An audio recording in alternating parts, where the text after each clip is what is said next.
Welcome into 5 on your sideline, and we have got it all tonight. The best high school highlights in town, a local City SC spotlight, reaction from Mizzou football's opener, and a tribute to a high school coaching legend. But you know how this works. Highlights first, so let's jump right in.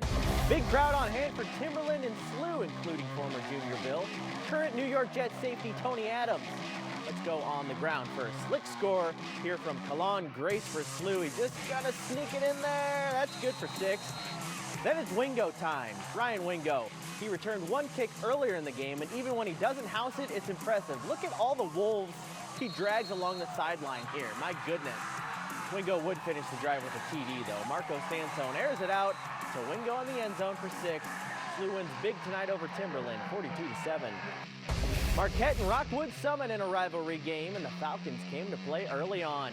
Great instincts from Cohen Haynes to step in front of this pass. That's an interception for Summit. Later on, it's Elijah Stevens, who has been a highlight machine for Summit over the years. He busts through the defense, finds another gear, and he's going to hit pay dirt. That's an impressive run. Mustangs made a late run, but Summit hangs on to win, 27-21. MICDS and Chaminade are up next.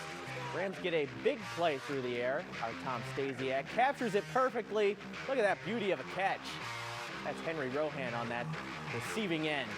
Chaminade gets on the board thanks to a touchdown from Ty Robinson right at our camera. And then later on, MICDS is going to get in on the ground game. Brian Gould punches it in for 6 of his own. MICDS goes on to win 24-7. Tackle Hunger is sponsored by Neighbors Credit Union. Here you belong. Our Tackle Hunger game of the week is one of my favorite rivalries in the entire area. It's the Milk Bowl and the biggest night of the year in Breeze, Illinois. With schools separated by just 2 miles, this rivalry splits friends and even families down the middle. It's all about getting that trophy, which Central hasn't done since 2016. Both schools are well aware of the streak and what this week means to the Breeze community. It's pretty crazy. There's a lot of hype to the game. There's a lot of tradition. So, this is a game where if somebody's going to pick one game to come out and watch between, either on Mater Day's schedule or ours, it's going to be this one. That's all you think about all week long. You're just super hyped up for the game and just ready for it to be Friday. I know there's a lot of cousins that play against each other's and all that kind of stuff. So grandparents wearing shirts down the middle. We got Mater Day on one side and Central on the other. It's a great trophy, though. I think it's something different from your traditional trophy cup, and I think it's awesome. All right, let's see if Mater Day's Milk Bowl streak could continue tonight. Trenton Zeb is a beast. You just heard from him. This run is so long, we have to speed part of it up to make it fit within this highlight. There he goes. The Mater Day QB breaks off an 80-plus yard touchdown run. Wow. Central had some big plays, too. Preston Baker to Carter Dean. Pretty pass, and these kids love it. You're going to see in just a second. They're going crazy. Right before halftime, Mater Day blocks a punt and then takes it into the end zone for another score. And this game was just wild, folks. Central got a field goal with 5 seconds left to break the streak and win the Milk Bowl 17-14. What a game. Let's get to the other battle between these schools for Tackle Hunger, of course. And it was a huge week there, too. Central came out on top, collecting more than 4,000 pounds of food, with Mater Day not far behind. Just a massive amount that will help feed more than 1,800 people for a day. Big thank you to both schools for an impressive showing. St. Louis High School athletics is not short on all-time coaching greats. There's a good chance Granite City soccer giant Gene Baker is at the very top of that list. Baker died this past weekend at the age of 79, but his legacy continues in the lives he touched. Yeah, you can say it. There's no doubt about it. Granite City once again, #1. In Granite City, soccer is a way of life, and Gene Baker was a larger-than-life figure. Kids that were 10, 11, 12 years old, they wanted to play soccer. They wanted to play soccer for Gene Baker and win a state championship in high school. From 1973 to 1999, Baker won 9 state titles with the Warriors, the most of any coach in any sport in Illinois high school history. And the 1965 NCAA national champion with St. Louis University was a mastermind on the pitch. The free kicks, the startups that he did were way before his time. And he walks out in his suit and his dress shoes and stops practice and says, "Okay guys, I'll show you how it's done." He takes off his shoes, folds his socks up, puts them over so he's barefooted, tosses it up and smacks it, goes over the wall, dips down underneath the crossbar, upper 90. And from that moment I thought, man, I got to listen to every single word this man says. But Baker is remembered for far more than his state titles and 700 career wins. He was a really good friend, mentor.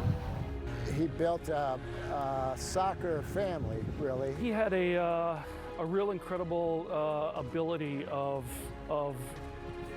making every one of his players feel special, feel loved and needed. And Coach Baker's legacy will always live on in the countless lives he touched in Granite City. Hundreds. I mean, literally. He built a legacy here with Granite City soccer. He put Granite City on the map as far as soccer went. Everybody has a piece of Coach Baker in them. The Cardinals' Dakota Hudson and his mustache hosting the Pirates on Margaritaville night at Busch Stadium tonight. Hudson was good, 1 run in 7 innings. Cards tied it on this blast from the red-hot Wilson Contreras in the 6th, dead center. But things fell apart in extra innings. The Pirates ended up navigating their way to a 4-2 victory in the series opener. We'll be right back.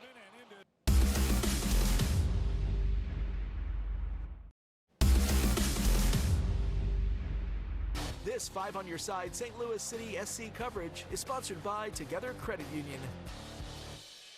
It is a busy soccer week here in town. City SC beat Dallas Wednesday and travels to KC tomorrow. And SLU and SIUE men and women will clash for the bronze boot tomorrow at City Park.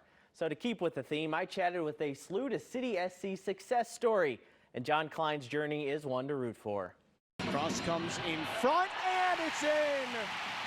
John Klein opens the scoring for City 2. John Klein has done a lot of scoring for St. Louis over the past few years, both at City Park and Herman Stadium. When City SC selected him in the 2nd round of this past Super Draft, the Missouri native and SLU star was more than happy to stay home. Mom and Dad grew up here. You know, my grandparents, aunts, uncles are all still here. So growing up, I was driving through I-70 up here for games every weekend. So I like to consider myself a St. Louisan. And he's continuing to add to that St. Louis soccer legacy. My dad and grandpa showed me the game. They both played at SLU, so I wanted to follow in their footsteps. Klein's made 2 appearances for the first team, including a big roar in his debut against Kansas City. Yeah, I heard that roar for sure. It's a dream feeling, you know, when you're a little kid and you think about playing professional sports, you dream about the crowd roaring your name, and they did. So, I want more of that feeling. I feel like I'm right there. But he's done most of his work at City 2, where his 12 goals are tied for 5th most in that league. Klein knows that if he keeps working, a breakthrough with the big club will happen. And he wants to be just the first in that SLU to City pipeline. I think there's definitely going to be more in years to come, but to be the first guy to go from SLU to City, you know, Mizzou football's 35-10 season opening win over South Dakota has left us with a lot to talk about. Of course, the first thing is the quarterback situation, which seems to have decisively swung in Brady Cook's direction, but that's not all we saw last night.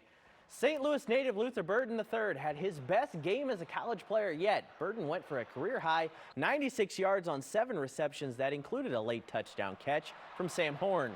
Burden could be poised for a breakout in his sophomore season, and his coach and quarterback are not shy when talking about their star receiver's talent and toughness.